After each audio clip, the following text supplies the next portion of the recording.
Hello Captains, it's me, TONIK TZW, and it's very early in the morning and it's chucking it down with rain, which has woken me up.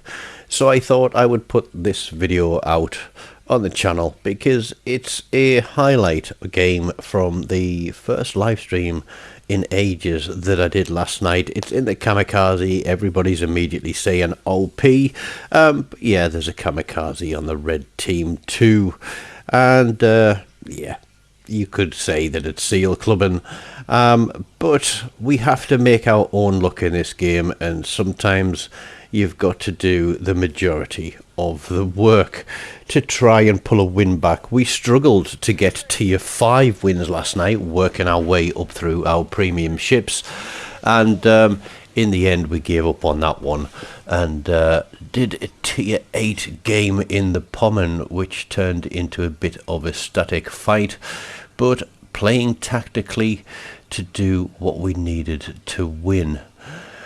This one, there's 3 destroyers, there's 3 cruisers, and there's 3 battleships, so it's pretty much a balanced match as far as the ships go. Now, you know, I don't normally abandon a cap, but the kamikaze is best suited to open water where you can spot, you can capture, and then you can kill. Now, one of the problems with playing low tier games is you get a lot of people come into the match who just progressed from playing the AI matches to get started with the game, and we're going to use a bit of prediction on how people play to make our luck in this game. You'll see me ping the map, and looking across there, that is 6 torpedoes. I am located, and I've no doubt that there's a kamikaze in the game, and those predictive torpedoes across there are going to open up the game.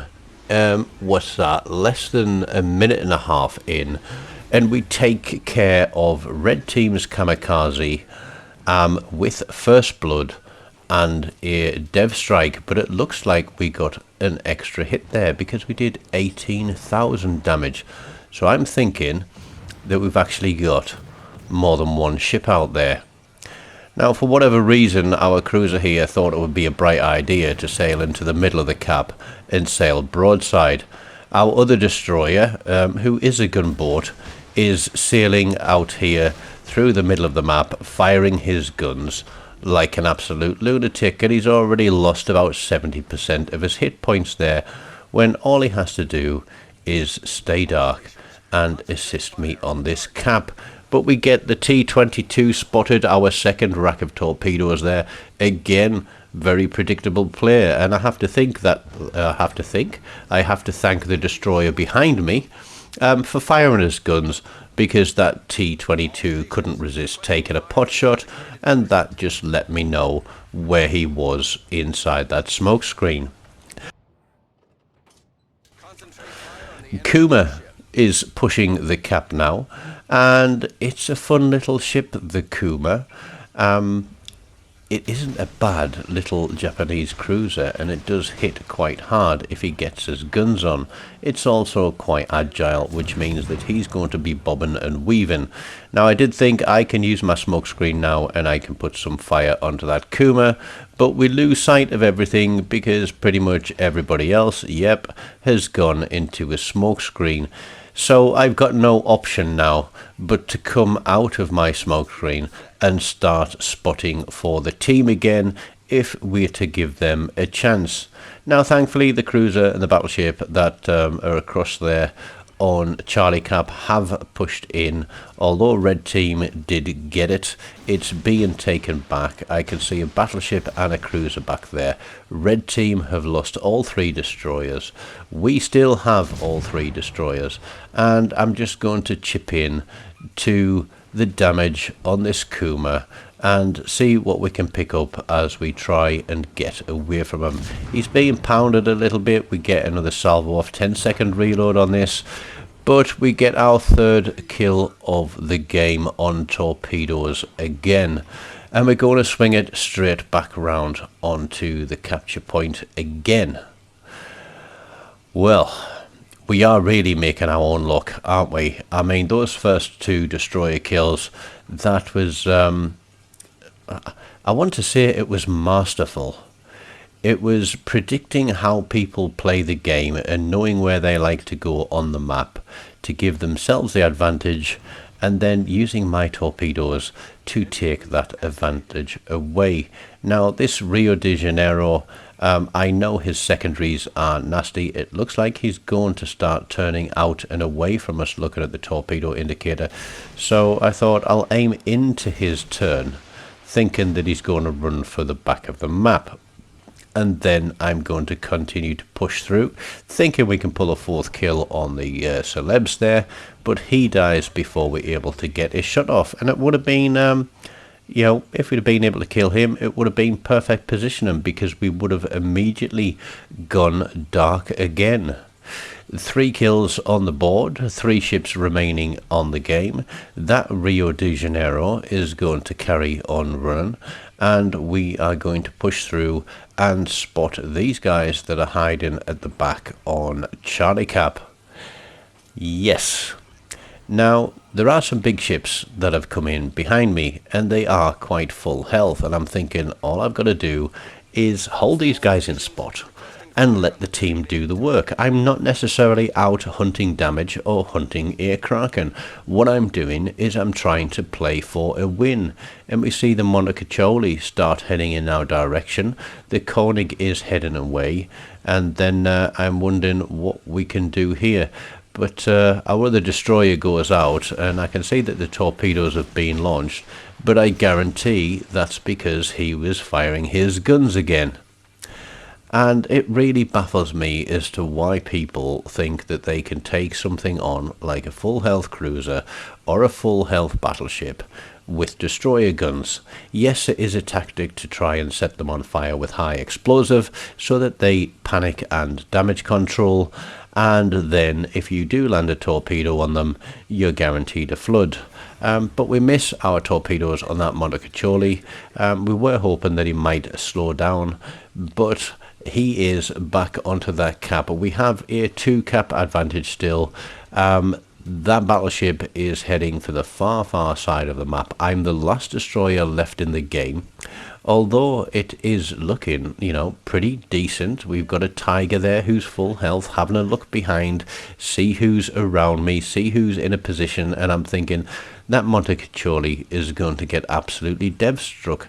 But no, he's not. He manages to sail in through the cap, and so I want to try and do a cap reset. We had 5 seconds before our smoke came back to us, and we are going to pop that one and disappear. We're just trying to draw his attention away, thinking that Tiger there can come around the corner and absolutely blat him. But there is another cap reset, and the TONIK now knows that he has got a battleship behind him. A battleship, a destroyer behind him.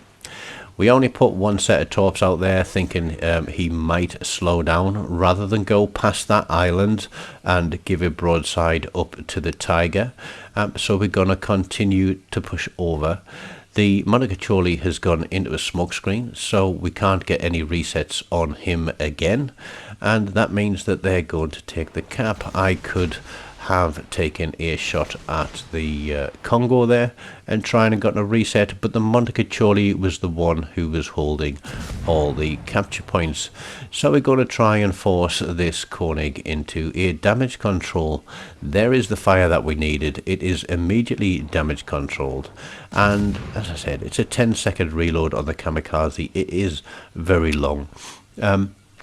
3 shatters, so not great. There's the Montecuccoli. We've got him spotted. He's managed to turn, and I really don't know what's going on with this Tiger coming around the corner, because that Montecuccoli should not really be alive. But we put some shots out there as well, because the Tiger's got him spotted.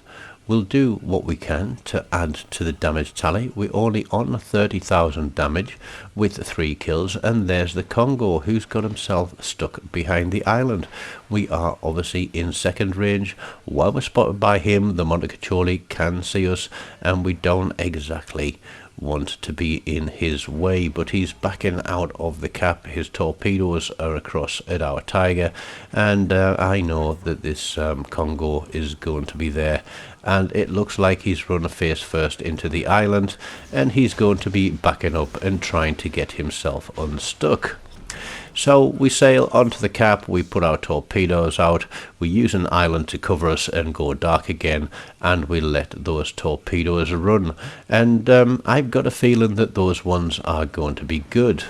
There's 2, there's 4, and there's 5, and a dev strike for kill number 4. We're on the cap. The Montecacholi is going to want to come back in, because I'm sure he knows that he's got that Tiger stuck face first into an island as well. Our torpedo reload is super fast on this one.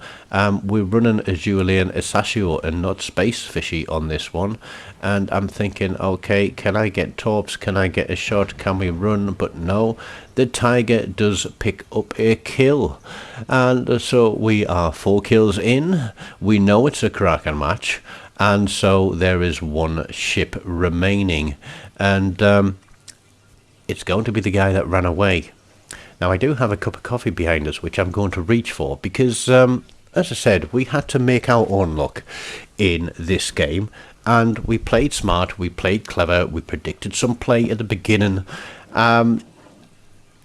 There was a kamikaze on red team, so somebody else had the same thought as I did for playing the tier 4 premiums for the week, because Tuesday night was the first time I played on my main account this week. And so the kamikaze came out after I had a really difficult game in the Marblehead with a team that just kind of abandoned the cap and then threw their ships away one by one. Frankly, a very difficult match to lose, but lose it they did. This one, however, I'm confident in my skills as a kamikaze captain that I am not going to lose this game, and I'd like to think that at this stage of the game, when we are, more than 500 points up, that pretty much it's in the bag.